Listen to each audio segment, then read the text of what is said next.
Dans une petite ville, où les bruits de la ville n'étaient qu'un écho lointain et où les montagnes environnantes semblaient toujours observer la vie qui s'écoulait en bas, vivait un homme nommé Eric. Un homme d'apparence simple, presque invisible parmi la foule. Il n'était pas grand, ni particulièrement distinctif. Mais dans ses yeux, il y avait une profondeur que peu comprenaient. Un regard qui portait des années de souffrance, une douleur secrète qui ne se révélait que dans les moments de solitude. Derrière son sourire calme se cachait un cœur marqué par des cicatrices invisibles, des blessures qui étaient bien plus profondes qu'on ne pouvait l'imaginer. Depuis son plus jeune âge, Eric avait vécu une guerre silencieuse, une guerre qu'il menait contre lui-même. Chaque jour, il se battait pour se convaincre qu'il valait quelque chose, qu'il n'était pas un produit de son passé, mais un individu à part entière, capable de réaliser ses rêves. Mais cette guerre intérieure était alimentée par des souvenirs d'enfance dévastateurs, l'abandon de son père, une pauvreté constante qui n'avait jamais cessé d'accompagner ses pas, et des regards pleins de jugement qui, au fil des années, avaient façonné sa perception du monde et de lui-même. Les gens le voyaient à travers le prisme de sa différence, de son histoire, sans jamais chercher à voir au-delà. Eric avait grandi dans un quartier défavorisé, là où les maisons étaient petites, les rues souvent sombres et où le bruit des sirènes de police était presque quotidien. Sa mère, une femme forte et résiliente, s'était battue seule pour offrir une vie meilleure à son fils. Elle travaillait sans relâche, enchaînant les heures dans une usine de textile mal éclairée, ou dans de petits boulots de nettoyage, pour gagner un peu d'argent. Sa mère lui offrait tout ce qu'elle pouvait, mais la pauvreté les entourait comme une ombre persistante. Eric, jeune garçon sensible et rêveur, était à la fois son rocher et sa souffrance. Un enfant qui grandissait dans un environnement où l'amour maternel était le seul luxe qu'il pouvait s'offrir. Quant à son père, il avait disparu avant même qu'Eric n'ait eu l'occasion de le connaître. Ce père qu'il attendait chaque nuit, qu'il espérait apercevoir à la sortie de l'école, un père qu'il imaginait et rêvait de retrouver, mais qui ne revenait jamais. La seule image qu'il avait de lui était floue, distordue par les récits confus de sa mère. Ce vide dans son cœur était plus douloureux que tout. Cette absence n'était pas un simple manque, elle devenait un gouffre. Chaque fois qu'il voyait des enfants jouer avec leur père dans le parc, une douleur sourde et inaltérable se réveillait en lui. Les sourires qu'il n'avait jamais reçus, les étreintes qu'il n'avait jamais vécues, tout cela formait un vide qu'il ne savait pas comment remplir. Les enfants de son école, eux, n'avaient jamais hésité à lui rappeler sa place. Il était celui que l'on pointait du doigt, celui qu'on ridiculisait sans raison, celui qui n'avait pas de père, celui qui venait d'une famille brisée, celui qui ne portait pas les vêtements de marque, ceux qui s'effilochaient au fil du temps, témoins muets de la pauvreté familiale. Les moqueries étaient incessantes. Il devenait la cible idéale pour ceux qui cherchaient à se sentir supérieurs, à rire de ceux qu'il pensait plus faibles. Il ne répondait pas toujours aux insultes. Parfois, il se contentait de regarder dans le vide, une lueur de tristesse traversant ses yeux. Ce regard, mélancolique et plein de résignation, devenait sa défense, la seule arme dont il disposait. Il n'avait ni la force, ni la confiance en lui pour se battre contre ces assauts incessants. Mais la douleur la plus profonde ne venait pas des enfants. Non, elle venait des adultes. Les enseignants, qui étaient censés être des mentors et des modèles, le réduisaient souvent à une simple étiquette, problématique. Ils le regardaient comme un enfant promis à l'échec. Les voisins, eux aussi, le considéraient comme une simple ombre dans leur quotidien. Il se souvient encore des regards furtifs qu'il recevait en passant devant la boulangerie du coin, des conversations à voix basse qui s'interrompaient dès qu'il s'approchait. Même les commerçants du coin, qui le connaissaient depuis son enfance, semblaient hésiter à lui rendre la monnaie de ses achats, comme s'il était une source d'inconfort. La société tout entière semblait le réduire à ce qu'il représentait, un enfant sans avenir, sans espérance. Ceux qui auraient dû être ses protecteurs étaient les mêmes qui lui assuraient qu'il ne serait jamais rien d'autre qu'un produit de son environnement. Cette solitude était son fardeau quotidien, et avec les années, il avait appris à se construire une carapace, une façade solide mais fragile, qu'il arborait fièrement. Mais au fond de lui, cette solitude l'enfermait dans un cercle vicieux, un labyrinthe de doutes et de désespoir. C'est ce qui le poussait à se prouver chaque jour qu'il pouvait être plus. Plus que ce qu'il pensait de lui. Plus que ce qu'il croyait de lui-même. En grandissant, il comprit qu'il devait fuir ce qu'il était devenu dans l'esprit des autres, fuir ces étiquettes invisibles qui l'étranglaient. Il savait que sa seule chance de sortir de ce cercle vicieux était de se prouver qu'il valait mieux que ce qu'on lui disait. Il se plongea dans ses études, passant des heures à travailler, à lire, à écrire. Il ne se contentait pas de réussir. Il s'efforçait de briller, de dépasser les attentes, pour un jour pouvoir se dire qu'il n'était pas comme il l'avait voulu. Pas comme il l'avait défini. Son premier emploi dans une petite société de marketing fut un soulagement, un premier pas vers un avenir qu'il imaginait enfin possible. Au début, il n'était qu'un petit rouage dans cette machine bien huilée, mais rapidement, il se fit remarquer. Son intelligence, son désir de résoudre des problèmes complexes et de surpasser les attentes de ses supérieurs le propulsèrent à des postes de plus en plus importants. Mais malgré ses succès, il n'arrivait pas à échapper à cette sensation tenace, celle qu'il n'était jamais tout à fait là. Les regards de ses collègues, parfois bienveillants mais souvent teintés de méfiance, le rappelaient à l'ordre. Il ne le voyait pas comme l'un des leurs. À chaque réunion, à chaque échange, il sentait leur jugement, ces pensées invisibles qui traversaient leur esprit, ce n'est pas vraiment l'un des nôtres. Il réussissait, certes, mais il avait l'impression d'être constamment jugé par sa couleur de peau, par son accent ou par son passé. Chaque succès semblait éphémère, comme s'il devait constamment prouver sa légitimité, encore et encore. La reconnaissance qu'il obtenait dans son travail ne suffisait pas à apaiser cette douleur, ce sentiment d'être un imposteur dans un monde qui ne voulait pas vraiment de lui. Les blessures invisibles du passé ne guérissaient pas facilement. Mais une chose était certaine, Eric n'était pas prêt à se laisser engloutir par les ombres de son passé. Il se battait pour sortir du labyrinthe, pas seulement pour les autres, mais pour lui-même, pour enfin pouvoir regarder son reflet dans le miroir sans honte. Un jour, alors qu'il participait à une réunion avec les cadres de l'entreprise, Eric fit une remarque brillante qui attira l'attention. Son intervention, précise et pleine de pertinence, apportait une solution à un problème complexe qu'aucun autre n'avait su résoudre.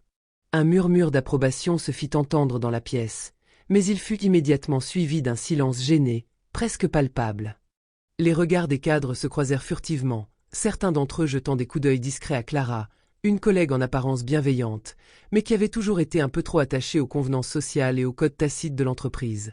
Clara, après un instant de pause, prit la parole d'une voix douce, mais teintée d'une condescendance qu'Eric ne pouvait ignorer. « C'est bien, Eric, mais tu sais, tout le monde ne peut pas prétendre à des rôles de leader. Tu n'as pas l'expérience pour ça. » Elle ponctua sa phrase d'un sourire mielleux, presque trop parfait, comme pour adoucir le tranchant de ses mots. Mais Eric savait que sous les apparences, ces paroles étaient un rappel cruel à sa place dans cette hiérarchie. Ces mots, bien que formulés avec politesse, frappèrent Eric en plein cœur, résonnant dans son esprit comme un écho de toutes les humiliations qu'il avait endurées dans sa vie.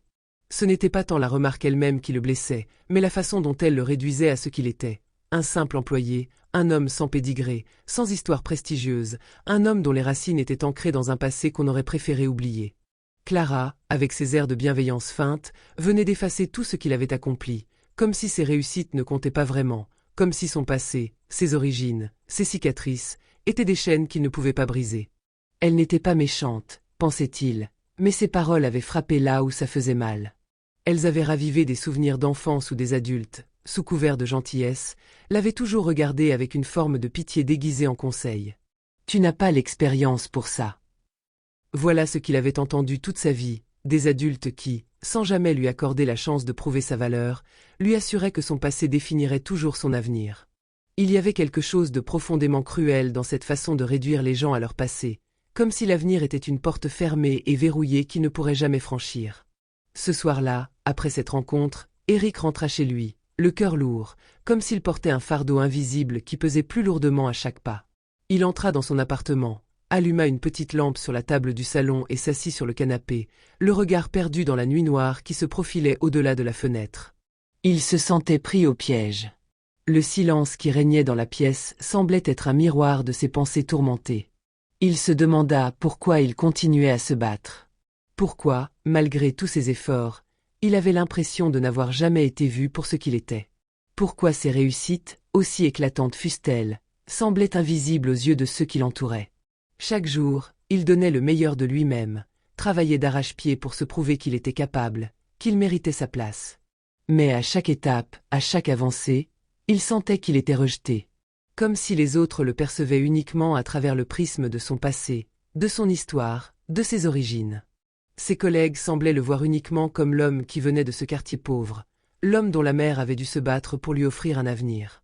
Il était celui qui avait réussi malgré tout, mais sans jamais pouvoir être pleinement accepté dans ce monde qu'il tentait désespérément de rejoindre.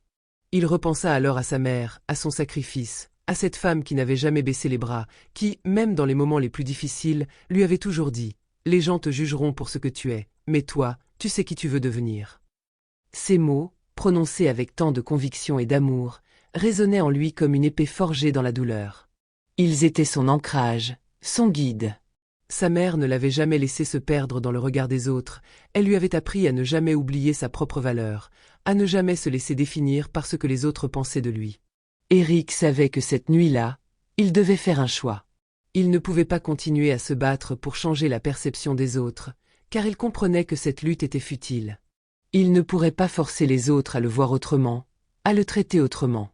Mais il pouvait se battre pour quelque chose de plus grand, quelque chose qui appartenait uniquement à lui, son propre respect, son acceptation de soi. Il comprit que son passé ne devait pas être une ombre qui pesait sur son avenir, mais plutôt une source de force. Ses épreuves, ses cicatrices, ses combats intérieurs étaient autant de témoins de sa résilience. Ils étaient les fondations sur lesquelles il allait construire son avenir. Ce passé, loin d'être un handicap, devenait son arme secrète, celle qui allait lui donner la force de continuer à avancer. Ce soir-là, dans l'obscurité de son salon, Éric prit une décision. Il ne se battra plus pour répondre aux attentes des autres, pour leur prouver qu'il avait sa place parmi eux. Non. Il se battra pour lui-même, pour accepter pleinement qui il était, avec ses défauts, ses forces et ses faiblesses. Il se battra pour devenir l'homme qu'il savait être, sans avoir besoin de l'approbation des autres. À partir de ce moment, son regard sur lui-même changea.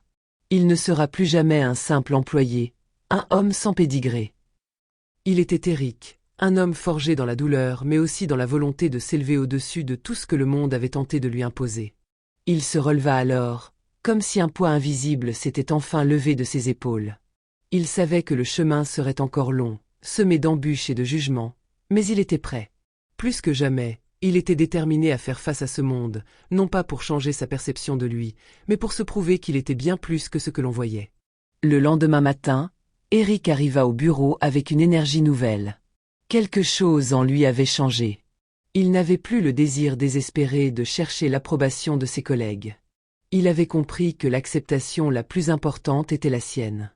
Ce n'était plus la reconnaissance extérieure qui déterminerait sa valeur, mais sa propre conviction de ses capacités. Il avait décidé de concentrer toute son énergie sur ses objectifs professionnels et de laisser de côté toutes les distractions liées aux opinions des autres. Chaque tâche qu'il accomplissait, chaque projet qu'il dirigeait, il le faisait avec une certitude nouvelle, un calme intérieur qui émanait de son être. Il se donnait à fond, non pas pour impressionner, mais pour se prouver à lui-même qu'il était capable de réussir, indépendamment de son passé. Ses performances exceptionnelles commencèrent à se démarquer au sein de l'entreprise, et petit à petit, même les plus sceptiques commencèrent à le voir sous un jour nouveau. Mais ce qui était encore plus satisfaisant pour Éric, c'était de constater que ses succès n'étaient pas liés à sa couleur de peau ni à son histoire, mais à son travail acharné, à sa compétence et à son intelligence. Il avait prouvé qu'il en était capable, et cela le remplissait d'une fierté qu'aucune reconnaissance extérieure ne pouvait égaler. Cependant, ce n'était pas la reconnaissance professionnelle qui comptait le plus pour Éric. Ce qui transforma réellement sa perception de lui-même et des autres, ce fut une rencontre inattendue avec Clara, quelques mois après la réunion où elle l'avait si durement jugé. Un matin, alors qu'Éric était plongé dans la préparation d'une nouvelle présentation, Clara entra dans son bureau. Elle semblait plus nerveuse que d'habitude, ses mains légèrement tremblantes, un peu hésitantes. Elle s'avança vers lui avec une démarche plus discrète, loin de l'assurance qu'elle avait l'habitude de montrer. « Éric, » commença-t-elle d'une voix douce, « j'aimerais te demander ton avis sur un projet. J'ai besoin de ton expertise. » Ses yeux cherchaient ceux d'Éric, mais elle semblait aussi chercher une forme de réconciliation, une ouverture qui n'avait pas existé entre eux auparavant. Éric la regarda sans un mot, mais il nota immédiatement la différence dans son attitude. Clara n'était plus la personne qu'il avait jugée avec condescendance quelques mois plus tôt. Elle n'était plus cette figure de pouvoir distante et autoritaire. Non, cette Clara semblait maintenant plus vulnérable, plus humaine, et surtout, pleine de regrets. Après avoir écouté son explication sur le projet, Éric décida de répondre. « Clara, je vais t'aider à affiner ta proposition, mais je pense qu'il est plus important de parler d'autre chose, quelque chose qui, je crois, nous concerne tous les deux. » Il fit une pause, comme pour rassembler ses pensées. Puis, il ajouta, sans animosité, mais avec une honnêteté pure. Je crois qu'il est temps de nous confronter à ce qui s'est passé entre nous. Tu sais, il y a quelques mois, j'ai ressenti tes jugements. Tu m'as dit que je n'avais pas l'expérience, que je ne pouvais pas prétendre à des rôles de leader. J'ai pris tes paroles à cœur, mais au fond, je savais que tu parlais plus de tes propres peurs que de ma véritable capacité. Clara baissa les yeux, visiblement touchée. Un silence lourd s'installa entre eux, presque palpable, alors que ses yeux se remplissaient de larmes qu'elle peinait à retenir. Elle se mordit à la lèvre, comme si elle cherchait les mots justes. Enfin, elle releva les yeux vers Éric, sa voix tremblante, pleine de sincérité. « Éric, je regrette profondément ce que je t'ai dit. J'avais tort. J'ai agi par peur, peur de perdre ma place, peur de l'inconnu, peur de l'idée que quelqu'un de différent de moi puisse réussir dans ce monde qui est déjà si compétitif. J'ai projeté mes propres insécurités sur toi, et je suis désolée. » Elle se tut un instant, cherchant à avaler l'émotion qui la submergeait. « Je t'ai jugé, Éric, dit-elle enfin. Je t'ai jugé comme tous les autres, mais je vois maintenant que j'avais tort. » Éric la regarda en silence, ses yeux empreints d'une sagesse nouvelle, acquise au fil des mois de lutte contre ses propres démons. Il comprenait la peur qui avait conduit Clara à agir ainsi, mais il savait aussi que le véritable progrès ne venait pas simplement de la reconnaissance des erreurs, mais de la capacité à les transcender, à en sortir grandi. Il prit une grande inspiration, puis lui répondit calmement, avec une force tranquille qui émanait de toute sa personne. « Tu m'as jugée, Clara, mais je t'ai aussi jugée. Et c'est bien pour cela qu'aujourd'hui, je ne tiens plus compte de ces jugements. Nous sommes tous prisonniers de nos peurs et de nos préjugés, mais il n'est jamais trop tard pour changer. » Les paroles d'Éric résonnèrent dans la pièce, et Clara, émue par la grandeur d'âme dont il faisait preuve, sentit un poids se lever sur ses épaules. Elle le remercia d'une voix presque brisée, mais pleine de gratitude. « Merci, dit-elle. Merci de m'avoir donné l'opportunité de me racheter. » Ce fut un moment clé dans la vie d'Éric. Il comprit alors que la rédemption ne résidait pas uniquement dans la reconnaissance de soi, mais aussi dans la capacité de donner aux autres la chance de se racheter. Les gens faisaient des erreurs, et parfois, il fallait laisser le temps à ces erreurs d'être corrigées. La véritable liberté, pensait-il, venait de la capacité à pardonner, à accepter les erreurs et à permettre aux autres d'évoluer. En offrant à Clara la possibilité de s'excuser et de changer, Éric se libérait, lui aussi, de l'emprise des jugements passés. Éric réalisa que tout ce qu'il avait traversé, toutes les souffrances et humiliations, avaient forgé un homme capable de pardonner. Et dans ce pardon, il découvrait une forme de force bien plus grande que tout ce qu'il avait pu imaginer. Ce fut ce moment précis, dans cette conversation avec Clara, qui marqua pour Éric un véritable tournant. Il n'était plus celui qui se battait uniquement pour prouver sa valeur au monde, mais celui qui avait compris que la véritable victoire résidait dans la capacité à guérir, à se relever et à tendre la main à ceux qui, eux aussi, étaient en quête de rédemption. Les années passèrent, et Éric devint l'un des cadres les plus respectés de l'entreprise. Ce succès, qu'il avait longtemps cru inaccessible, était maintenant sa réalité. Pourtant, il n'était pas un homme qui se contentait de briller seul. Il avait appris, au fil du temps, que la véritable grandeur réside dans l'élévation des autres, dans la transmission de ce qu'il avait appris au prix de nombreuses épreuves. Éric comprenait mieux que quiconque la valeur d'un coup de main, d'une parole de soutien, d'un exemple de persévérance. Et c'est avec cet esprit qu'il choisit de devenir un mentor. Il prit sous son aile de jeunes talents, en particulier ceux issus de milieux défavorisés, pour leur montrer que leur passé ne dictait pas leur avenir. « Là d'où tu viens n'a pas d'importance, leur disait-il souvent. Ce qui compte, c'est où tu veux aller. » Il leur enseigna à ne pas se laisser définir par leurs origines, à se battre pour leurs rêves et à croire en leur potentiel, même lorsque les obstacles semblaient insurmontables. Éric leur offrait non seulement des opportunités professionnelles, mais aussi une vision nouvelle de la vie, celle où chaque échec est une leçon et chaque réussite une preuve de leur capacité à surmonter les difficultés. Dans le cadre de ses responsabilités, il organisa des ateliers, des sessions de coaching, et même des discussions informelles pour que ses protégés puissent s'exprimer librement et poser leurs questions sans crainte d'être jugés. Il ne voulait pas qu'ils fassent les mêmes erreurs qu'il avait faites, celles d'essayer de s'adapter à une société qui ne les comprenait pas toujours. Il leur disait toujours, « Ne vous cachez pas, ne vous excusez pas d'être vous. Le monde a besoin de vous tel que vous êtes. » Mais ce n'était pas qu'une question de carrière ou de stratégie professionnelle. Éric était devenu un homme en paix avec lui-même, un homme qui avait enfin appris à se regarder dans le miroir sans se sentir honteux de son passé. Il n'était plus cet enfant solitaire, ce jeune homme rongé par l'anxiété des attentes des autres. Il était devenu un homme qui avait trouvé sa place dans ce monde, et, surtout, un homme qui avait appris à se pardonner. Un jour, alors qu'il marchait dans le parc près de chez lui, Eric eut un de ces moments qui changent une vie. Il croisa le regard d'un jeune garçon, à peine âgé de 8 ou 9 ans, qui jouait avec un ballon. L'enfant, tout seul, frappait le ballon contre un mur, son visage marqué par la concentration et un brin de solitude. Il leva les yeux et rencontra le regard d'Eric. Ce regard, si innocent et si rempli de potentiel, fit naître en lui une étrange sensation de reconnexion avec son propre passé. Il se souvint de lui-même, enfant, solitaire et incompris, cherchant une forme de validation dans un monde qui semblait lui tourner le dos. Ce moment, où ses yeux croisèrent ceux du garçon, était une évidence. Il avait quelque chose à transmettre. Eric s'approcha du jeune garçon et, avec un sourire bienveillant, s'agenouilla à sa hauteur. Ses gestes étaient lents, mesurés, comme s'il savait que chaque mot qu'il allait prononcer pourrait marquer ce moment d'une manière indélébile. Il tendit la main au garçon, qui hésita un instant avant de la saisir. « N'oublie jamais que tu es plus que ce que les autres pensent de toi, » dit-il avec une douceur infinie. « Ce que tu deviens dépend de toi seul. » Le garçon le regarda, d'abord avec étonnement, puis ses yeux s'illuminèrent, comme si ces paroles avaient déclenché une étincelle en lui. Eric se releva, écouta quelques éclats de rire du jeune garçon et, avant de s'éloigner, lui lança une dernière phrase. « Va chercher ce que tu veux. Ne laisse jamais quelqu'un te dire que tu ne peux pas. » C'était un moment fugace, mais pour Eric, c'était une victoire silencieuse. Il avait traversé tant de luttes, tant de défis, pour arriver à ce point où il pouvait offrir à un autre ce qu'il n'avait jamais reçu, la confiance. La conviction que tout était possible, même lorsque la route semblait semée d'embûches. Et c'est ainsi qu'Eric, un homme marqué par les ombres du passé, finit par éclairer le chemin de ceux qui croyaient que la lumière ne pouvait jamais les atteindre.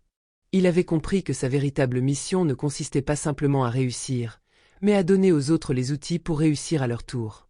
Il n'était plus celui qui cherchait à être vu. Il était celui qui, par ses actes et ses paroles, semait la lumière dans des endroits où l'obscurité avait régné trop longtemps. Il n'avait jamais oublié d'où il venait, mais il avait su utiliser ce passé pour nourrir sa résilience, sa force intérieure et sa capacité à inspirer les autres. Dans ce monde où tant d'histoires restaient inachevées, Eric avait trouvé sa propre forme d'immortalité, celle de l'âme qui, au lieu de se replier sur elle-même, choisit de donner aux autres la chance d'illuminer leur propre chemin.